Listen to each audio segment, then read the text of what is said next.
Hello everyone, welcome to texture myth. आज के session में हम डेट से रिलेटेड प्रोसेस देखेंगे कि कैसे हम करंट डेट को प्रिंट कर सकते हैं इको कमांड की हेल्प से। अब आप में से जिन्होंने पहले वाले सेशंस देखे हैं उन्हें पता होगा कि हमने डेट को ऑलरेडी सिस्टम रिट्रीव वैल्यू वाले सेशन में कवर किया था। वहाँ पे हमने क्या किया था, सिर्फ डेट को फेच करके देखा था, राइट।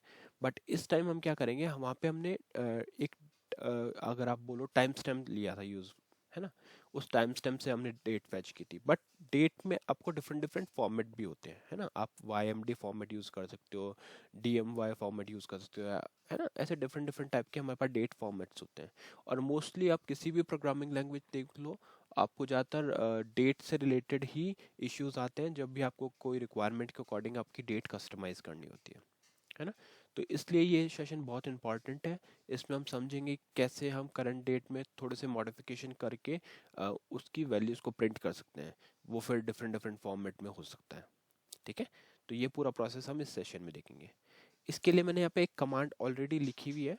मैं आपको अपना जो स्क्रैच पैड है उसको ओपन करके वो पहले कमांड दिखाऊंगा, फिर उसको हम समझेंगे क्यू शेल पे, क्योंकि कमांड समझना इंपॉर्टेंट है, तभी फिर हम आगे उसको इम्प्लीमेंट कर पाएंगे। तो अगर आपको ये कमांड दिख रही है, या फिर मैं एक काम करता हूँ यहाँ से कॉपी करके इसको डायरेक्ट स्क्रीन पे ही ले चलते हैं, और स्क्रीन पे हम समझेंगे तो ज़्यादा इजी रहेगा, ठीक है। तो यहाँ पे हम क्या करेंगे, स्क्रीन पे जाने के लिए आपको लिखना पड़ेगा Q S H. Q S H क्या करता है, क्यूशल कमांड एंट्री को ओपन करता है। तो इससे क्या हो गया, क्यूशल कमांड एंट्री हमारी ओपन हो गई। अब हमें क्या करना है, इस कमांड को पेस्ट करना है, क्योंकि कमांड डेट का पता है आपको, डेट कमांड इस तरह से यूज होती है, बट उसके डिफरेंट वे क्या है वो हम समझने वाले हैं। तो हमने क्या लिखा, हमने लिखा इको, या अच्छा इससे पहले मैं आपको एक नॉर्मल बता देता हूँ पहले, फिर हम इसको देखते हैं। तो हम क्या करेंगे, यहाँ पे लिखेंगे इको डबल कोट, और यहाँ पे लिख के देखते हैं डॉलर डेट, और कोट क्लोज करके एंटर करते हैं, देखो क्या आएगा। अभी इसने कुछ भी प्रिंट नहीं किया, ठीक है। तो इसको कर देते हैं एक बार बैक यहाँ से, फिर से इस कमांड को रिट्रीव करेंगे, यहाँ पे डेट के साथ में लगा देते हैं पैरेंथेसिस, और अब देखते हैं यहाँ पे क्या वैल्यू प्रिंट हो रही है। तो हमारे पास क्या आ रहा है, करंट टाइम स्टैम्प आ रहा है। तो नॉर्मली जब आप इस तरह से डेट लिखते हो तो वो आपको करंट टाइम स्टैम्प ही रिटर्न करके देता है, जिसमें डेट है, है ना। फॉर्मेट है यूनिवर्सल टाइम का, कोऑर्डिनेटेड यूनिवर्सल टाइम, ठीक है, सी यू टी। अब हमें करना क्या था, हमारा तो पर्पस था डेट को यूज करना। तो अब वो कमांड डिस्कस करते हैं। तो पहले मगर ये आपको क्लियर होना चाहिए कि जब आप डेट यूज करते हो तो आपको पूरा करंट टाइम स्टैम्प ही रिटर्न करके देता है। अब अगर मैं यहाँ पे वो कमांड वापस से पेस्ट करता हूँ, तो यहाँ पे हमने क्या लिखा, इको डबल कोट, और यहाँ लिखा टुडेज डेट कॉलन। तो ये टेक्स्ट फिक्स नहीं है, आप इसको लिख सकते हो। अब आप में से कुछ अगर सिंगल कोट बाहर यूज़ कर रहे हो तो ध्यान रखना, यहाँ पे आप फिर इसको डबल कोट यूज़ नहीं कर पाओगे। मतलब यहाँ पे अगर सिंगल कोट यूज़ करना है तो आपको दोनों साइड में बाहर में डबल कोट यूज़ करना है। ये बेसिक चीज़ हम पहले भी डिस्कस कर चुके हैं। अदरवाइज आप एरर फेस करोगे अगर इस तरह से आप लिख रहे हो। तो टुडेज डेट, तो ध्यान रहे कि जब भी आप सिंगल कोट अंदर टेक्स्ट में प्रिंट करवाना चाह रहे हो तो बाहर आपको डबल कोट ही रखना है, ठीक है। ये कस्टमाइज टेक्स्ट है, इसको आप अपने अकॉर्डिंग चेंज भी कर सकते हो। फिर हमें क्या करना है, हमारे को लिखना है डॉलर, और पैरेंथेसिस के अंदर लिखना है डेट प्लस। अब इस प्लस के बाद में देखो क्या क्या लिखा है, प्लस के बाद में फिर से हमने डबल कोट लिया। ये सिंटैक्स बहुत इंपॉर्टेंट है, इसीलिए इसको हम अलग से सेशन में समझ रहे हैं, क्योंकि अगर आपने सिंटैक्स में थोड़ी भी मिस्टेक करी तो वो एरर देगा, ठीक है। तो डेट के बाद में आपको लगाना है प्लस, प्लस के बाद में डबल कोट, डबल कोट के बाद में percentile Y hyphen percentile M hyphen percentile D, और डबल कोट क्लोज करके पैरेंथेसिस क्लोज करेंगे, और फिर से पैरेंथेसिस क्लोज करेंगे, ठीक है। इसको एक बार एंटर करके आउटपुट देखते हैं, फिर इसको और डिस्कस करेंगे। तो अभी आउटपुट में देखो क्या आया, 2024 जो हमारा ईयर रिप्रेजेंट कर रहा है, फिर आया मंथ 03, और फिर आया डेट 16। अच्छा, बट अब आप में से कुछ का क्वेश्चन हो सकता है कि हमने यहाँ पे y को कैपिटल लिखा हुआ है और m और d को स्मॉल लिखा है, क्या होगा अगर हम यहाँ पे m भी कैपिटल और d भी कैपिटल कर देंगे। तो देखते हैं, क्योंकि ये डाउट क्लियर होना चाहिए। तो देखो अभी क्या आ रहा है, 2024 हाइफन 11 हाइफन 3, ठीक है, हाइफन 3 16 24। तो ये क्या हो गया, जम्बल्ड अप हो रहा है। अभी एग्जैक्ट अगर मैं वापस से आपको इसको स्मॉल m करूँ, और यहाँ पे स्मॉल डी करता हूँ, तो देखो डेट क्या आ रही है, इस तरह से फॉर्मेट आ रही है।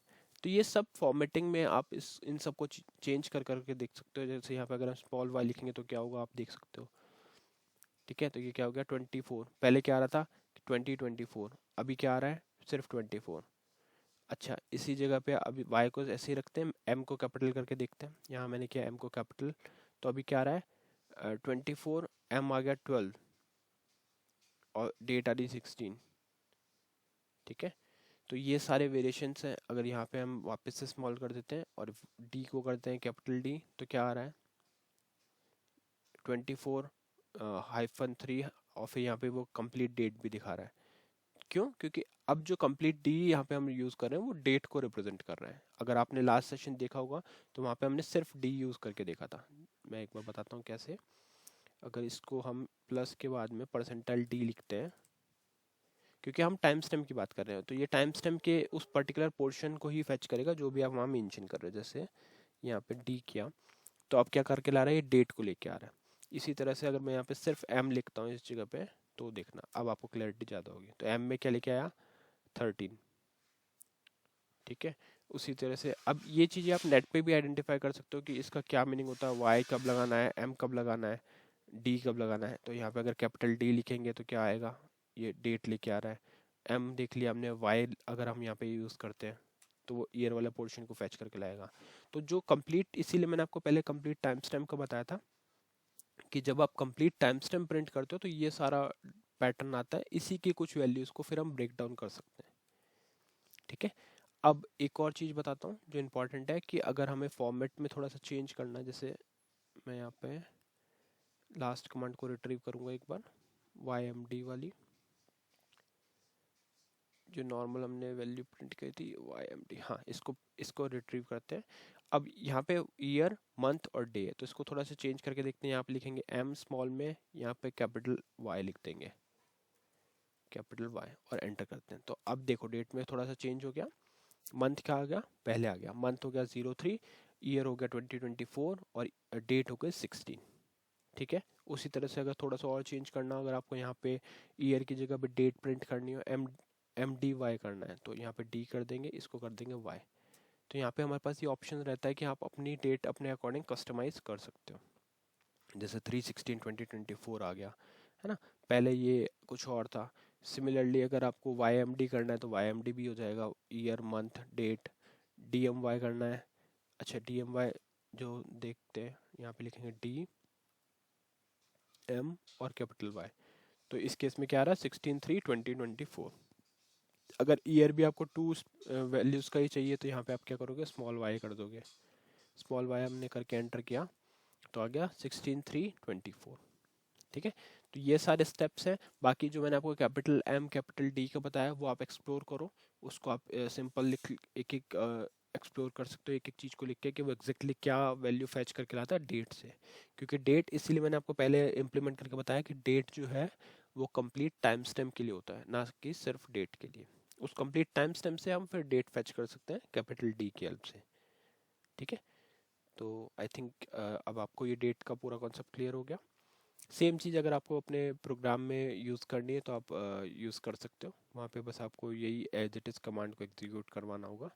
मैं जस्ट एक बार सिंटेक्स बता देता हूँ क्योंकि प्रोग्राम हम काफ़ी बार डिस्कस कर चुके हैं, तो एक बार बस सिंटेक्स बताता हूँ, बाकी फिर आप उसको ट्राई कर सकते हो। जैसे ये हमारा लास्ट प्रोग्राम था जो हमने बनाया था, उसी में बताता हूँ कस्टमाइजेशन कहाँ करना होगा। DCL लिख के F4 करना है आपको, वेरिएबल डिक्लेयर करना है, वेरिएबल का नेम आएगा, टाइप, स्टोरेज, लेंथ आ जाएगी। उसके बाद में आपको CHG वेर से जो भी आपकी कमांड है, जो भी आपने अभी डेट के लिए लिखा वो पूरा पोर्शन यहाँ पे पेस्ट हो जाएगा इस जगह। और फिर ये रेडी होने के बाद में आपको बस strqsh में F4 करके आपका जो भी वेरिएबल है उसको प्रिंट करवाना है। तो ये पूरा प्रोसेस हमारा क्या करता है, प्रोग्राम को रन करवा देगा। ठीक है, अभी तो ये पुराना प्रोग्राम है इसलिए मैं इसको कंपाइल और कॉल नहीं कर रहा हूँ, बट अगर आप इसको डेट के लिए यूज़ कर रहे हो तो फिर आपको 14 से इसको कंपाइल करना होगा और जैसे ही आप इसको कॉल करोगे तो वो आपकी वैल्यूज़ को प्रिंट कर देगा। ठीक है, तो आई थिंक ये सेशन अब आपको क्लियर हुआ होगा। और डेट का सेशन बहुत इंपॉर्टेंट है, डेट के कस्टमाइजेशन हमेशा हमें मिलते हैं क्लाइंट पर्सपेक्टिव से भी, प्रोजेक्ट में भी, तो आप लोग इसको प्रिपेयर अच्छे से करें। तो इस सेशन के लिए इतना ही था, नेक्स्ट सेशन में बाकी टॉपिक डिस्कस करेंगे। So thank you for watching tech share में।